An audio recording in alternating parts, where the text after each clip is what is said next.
I think one of the misconceptions with dementia is people think that they're like a completely different person. They don't know what they might be expecting of them.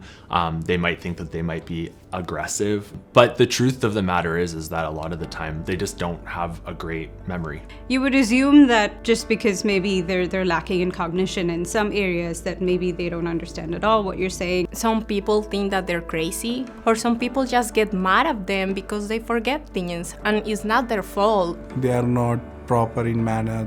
Sometimes they don't accept us because we are completely different from them, and their thinking and our thinking will not match.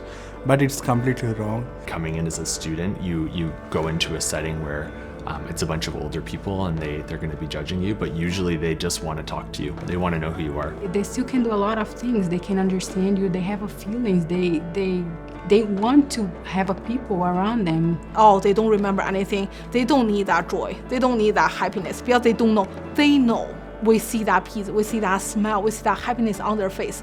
It's worthwhile. Now I know that people are not just confused and they don't know what they are saying or doing. Our time is so important, and is even more important when you can donate your time to someone. When you start working with these people, you came to know that how much potential you have towards the community. Every single person is different, and every day can look different. It's just about communicating with them like you would with anyone else, pretty much.